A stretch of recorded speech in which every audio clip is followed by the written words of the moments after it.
ਬਿਸਮਿਲ੍ਲਾਹਿਰਰਹਿਮਾਨਿਰਰਹੀਮ। ਮੈਂ ਮੁਹੰਮਦ ਸਰਫਰਾਜ਼ ਇੱਕ ਵਾਰ ਫਿਰ ਦੋਸਤਾਂ ਦੀ ਖਿਦਮਤ ਦੇ ਵਿੱਚ ਹਾਜ਼ਰ ਹਾਂ ਜੀ। ਮੇਰੇ ਨਾਲ ਮੌਜੂਦ ਨੇ ਜਨਾਬ ਚੌਧਰੀ ਮੁਹੰਮਦ ਅਰਸ਼ਦ ਚੀਮਾ ਸਾਹਿਬ। ਇਹ ਮਹਿਕਮਾ ਜ਼ਰਾਅਤ ਤਸੀਹ ਐਗਰੀਕਲਚਰ ਐਕਸਟੈਂਸ਼ਨ ਦੇ ਵਿੱਚ ਸਾਡੇ ਇੱਥੇ ਦੇ ਯੂਨੀਅਨ ਕੌਂਸਲ ਦੇ ਫੀਲਡ ਦੇ ਅਫੀਸਰ ਨੇ ਜੀ। ਤੇ ਹਕੂਮਤ ਨੇ ਇੱਕ ਗੰਦਮ ਦੀ ਜਿਹੜੀ ਹੈ ਨਾ ਜੀ ਨਮਾਇਸ਼ੀ ਪਲਾਟ ਔਰ ਗੰਦਮ ਦੇ ਉੱਤੇ ਸਬਸਿਡੀ ਦਾ ਐਲਾਨ ਕੀਤਾ। ਉਹਦੇ ਬਾਰੇ ਇਹਨਾਂ ਤੋਂ ਇਨਫੋਰਮੇਸ਼ਨ ਲੈਣੇ। ਚੀਮਾ ਸਾਹਿਬ ਸਲਾਮ ਅਲੈਕਮ ਜਨਾਬ। ਵਾਲੇਕੁਮ ਸਲਾਮ ਜੀ।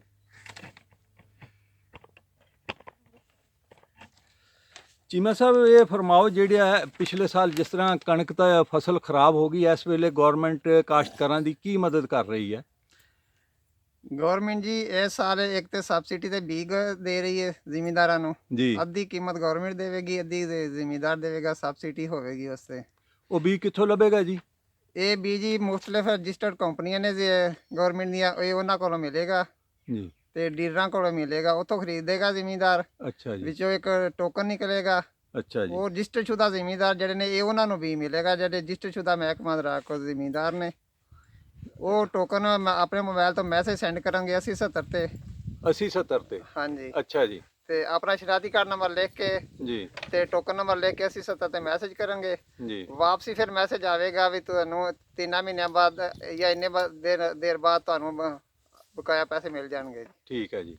ਹਾਂਜੀ। ਤੇ ਉਹ ਜਿਹੜਾ ਮੈਸੇਜ ਕਰਨਾ ਆ ਜਾਂ ਉਹ ਜਿਹੜੀਆਂ ਕੰਪਨੀਆਂ ਮਨਜ਼ੂਰਸ਼ੁਦਾ ਆ, ਇਹ ਬੀਜ ਜਿਹੜਾ ਆ ਉਹ ਮੁਖਤਲਿਫ ਡੀਲਰਾਂ ਤੋਂ ਲੈ ਸਕਦੇ ਜਾਂ ਮੁਕਰਰ ਡੀਲਰਾਂ ਤੋਂ ਲੈਣਾ ਪਏਗਾ ਜੀ? ਨਹੀਂ ਜੀ, ਇਹ ਮੁਖਤਲਿਫ ਡੀਲਰਾਂ ਕੋਲੋਂ ਲੈ ਸਕਦੇ ਨੇ। ਟੋਕਨ ਨਿਕਲਣਾ ਉਹ ਕਰਨਾ। ਤੇ ਉਹ ਤੁਸੀਂ ਇੱਕ ਜ਼ਿਕਰ ਕੀਤਾ ਰਜਿਸਟਰਡ ਕਾਸ਼ਤਕਾਰ। ਹਾਂਜੀ। ਜਿਹੜੇ ਰਜਿਸਟਰਡ ਹੋ ਗਏ ਉਹ ਤਾਂ ਹੋ ਗਏ, ਜਿਹੜੇ ਨਹੀਂ ਹੋਏ ਉਹਨਾਂ ਦਾ ਹੈ ਤਰੀਕੇਕਾਰ ਕਿ ਖਤਮ ਹੋ ਗਿਆ? ਉਹਨਾਂ ਦਾ ਤਰੀਕੇਕਾਰ ਬਿਲਕੁਲ ਹੈ ਜੀ। ਉਹ ਸਾਡੇ ਮਹਿਕਮਾ ਜ਼ਰਾਅਤ ਨਾਲ ਰਾਬਤਾ ਕਰਨ, ਅਸੀਂ ਬਕਾਇਦਾ ਉਹਨਾਂ ਨੂੰ ਰਜਿਸਟਰਡ ਕਰ ਰਹੇ ਹਾਂ ਜੀ। ਤੁਸੀਂ ਹਜੇ ਰਜਿਸਟਰਡ ਕਰ ਰਹੇ ਆ? ਹਾਂਜੀ। ਉਹ ਕਿਹੜੇ ਦਫ਼ਤਰ ਨਾਲ ਕਰਨ? ਇਹ ਜਿਹੜਾ ਇੰਟਰਵਿਊ ਜੀ ਇਹ ਪੂਰੇ ਪੰਜਾਬ 'ਚ ਹੀ ਸੁਣਿਆ ਜਾਣਾ। ਕਿਹੜੇ ਦਫ਼ਤਰ ਨਾਲ ਕਰਨ? ਫੀਲਡ ਅਸਿਸਟੈਂਟ ਨਾਲ, ਜ਼ਰਾਅਤ ਅਫਸਰ ਨਾਲ, ਅਸਿਸਟੈਂਟ ਡਾਇਰੈਕਟਰ ਨਾਲ, ਕਿਹਦੇ ਨਾਲ ਉਹ ਕਰਨ? ਬੇਸ਼ੱਕ ਜੀ ਆਪਣੇ ਮੁਤਲਕਾ ਫੀਲਡ ਅਸਿਸਟੈਂਟ ਨਾਲ ਰਾਬਤਾ ਕਰਨ। ਉਹ ਵੀ ਉਹਨਾਂ ਨੂੰ ਰਜਿਸਟਰ ਕਰਵਾ ਦੇ, ਉਹਨਾਂ ਦਾ ਫਾਰਮ ਫਿਲ ਕਰੇਗਾ ਤੇ ਰਜਿਸਟਰ ਕਰਵਾ ਦੇਵੇਗਾ। ਅੱਛਾ ਜੀ।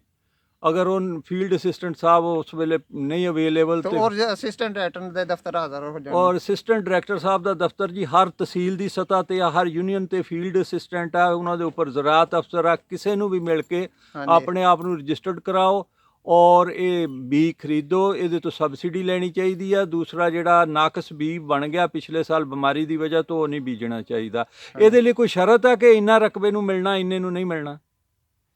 ਨਹੀਂ ਜੀ, ਇਹ ਕੋਈ ਸ਼ਰਤ ਨਹੀਂ। ਇਹ 5 ਏਕੜ ਤੱਕ ਜਿਹੜਾ ਨਾ ਜ਼ਿਮੀਂਦਾਰ, ਹਾਂਜੀ, 1 ਏਕੜ ਤੋਂ ਲੈ ਕੇ 5 ਏਕੜ ਤੱਕ ਇੱਕ ਜ਼ਿਮੀਂਦਾਰ ਬੀਜ ਲੈ ਸਕੇਗਾ। ਇੱਕ ਜ਼ਿਮੀਂਦਾਰ ਨੂੰ 5 ਏਕੜ ਦਾ ਬੀਜ ਮਿਲਣਾ, ਉਹਦੇ ਵਿੱਚੋਂ ਅੱਧੀ ਕੀਮਤ ਗਵਰਨਮੈਂਟ ਨੇ ਅਦਾ ਕਰਨੀ ਹੈ। ਹਾਂਜੀ। ਅੱਛਾ ਚੀਮਾ ਸਾਹਿਬ, ਇਹਦੇ ਤੋਂ ਇਲਾਵਾ ਇੱਕ ਗਵਰਨਮੈਂਟ ਦਾ ਤੁਸੀਂ ਦੱਸ ਰਹੇ ਸੀ ਕਿ ਪਲਾਟ ਲਾਣੇ ਨਮਾਇਸ਼ੀ।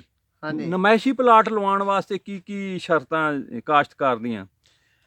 ये जी गवर्नमेंट एक मनसूबा करा गंदम की पैदावार बढ़ाओ, ज्यादा मुनाफा कमाओ। हाँ जी। एक मनसूबा जी गवर्नमेंट दा। हाँ जी। ਇਹਦੀ ਪਹਿਲੀ ਸ਼ਰਤ ਇਹ ਹੈ ਜੀ ਰਜਿਸਟਰਸ਼ੁਦਾ ਜ਼ਿਮੀਂਦਾਰ ਹੋਣਾ ਚਾਹੀਦਾ। ਅੱਛਾ, ਰਜਿਸਟਰਡ ਹੋਣਾ ਚਾਹੀਦਾ। ਰਜਿਸਟਰਡ ਦਾ ਤੁਸੀਂ ਤਰੀਕਾ ਦੱਸਤਾ। ਤੇ ਰਕਬਾ ਕਿੰਨਾ ਹੋਣਾ ਚਾਹੀਦਾ? ਇਹ ਜੀ ਨਹਿਰੀ ਇਲਾਕਿਆਂ 'ਚ 5 ਏਕੜ ਤੋਂ ਲੈ ਕੇ 12.5 ਏਕੜ ਤੱਕ ਜੀ। ਤੇ ਜਿਹੜੇ ਬਾਰਾਨੀ ਇਲਾਕੇ ਨੇ ਉਹਨਾਂ 25 ਏਕੜ ਤੱਕ ਰਕਬਾ ਹੋਣਾ ਚਾਹੀਦਾ। ਮਾਲਕ ਹੋਵੇ ਮਰਦ ਜਾਂ ਖਵਾਤੀਨ।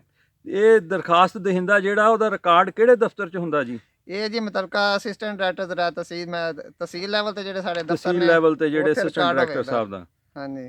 ਅੱਛਾ, ਉਹਦੇ ਵਾਸਤੇ ਜਿਹੜਾ ਮਰਜ਼ੀ ਪੈਲੀ ਹੋਵੇ ਜਾਂ ਪੈਲੀ ਕਿਸੇ ਖਾਸ ਜਗ੍ਹਾ ਤੇ ਹੋਣੀ ਚਾਹੀਦੀ ਜਿਹਦੇ 'ਚ ਇਹ ਲਾਉਣਾ ਨਮਾਇਸ਼ੀ ਪਲਾਟ? ਇਹ ਕਿਸੇ ਆਮ ਗੁਜ਼ਰਗਾਹ ਤੇ ਹੋਵੇ ਜਿੱਥੋਂ ਜ਼ਿਆਦਾ ਕਾਸ਼ਤਕਾਰ ਗੁਜ਼ਰਨ, ਦੇਖਣ, ਫਿਰ ਦੇਖਣ ਵੀ ਇਹ ਮਹਿਕਮੇ ਨੇ ਪਲਾਟ ਲਾਇਆ ਹੈ। ਅੱਛਾ, ਇਹ ਨਮਾਇਸ਼ੀ ਪਲਾਟ ਜਿਹੜਾ ਆ ਇਹ ਕਿਸ ਤਰ੍ਹਾਂ ਮਨਜ਼ੂਰ ਹੋਏਗਾ?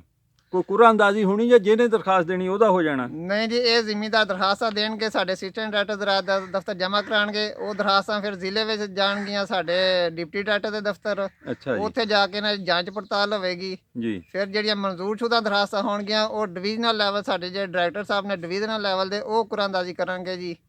ਉਹ ਕੁਰਾਂਦਾਜ਼ੀ ਕਰਨਗੇ। ਉਹਨਾਂ ਨੂੰ ਫਿਰ ਤੁਸੀਂ ਇਤਲਾਹ ਦਿਓਗੇ? ਜ਼ਿਮੀਂਦਾਰਾਂ ਨੂੰ, ਕਾਮਯਾਬ ਜ਼ਿਮੀਂਦਾਰਾਂ ਨੂੰ ਅਸੀਂ ਇਤਲਾਹ ਦੇਵਾਂਗੇ। ਕਾਮਯਾਬ ਜ਼ਿਮੀਂਦਾਰਾਂ ਨੂੰ ਉਹ ਫਿਰ ਉਹ ਲਾਣਗੇ ਤੁਹਾਡੀ ਹਦਾਇਤ ਦੇ ਮੁਤਾਬਕ, ਮਹਿਕਮੇ ਦੀ ਰਹਿਨੁਮਾਈ ਦੇ ਵਿੱਚ। ਹਾਂਜੀ। ਅੱਛਾ ਚੀਮਾ ਸਾਹਿਬ, ਇਹ ਦੱਸੋ ਇਹਦੀ ਆਖਰੀ ਤਾਰੀਖ ਕੀ ਆ? ਇਹਦੀ ਆਖਰੀ ਤਰੀਕ ਜੀ 15 ਅਕਤੂਬਰ 2019 ਹੈ।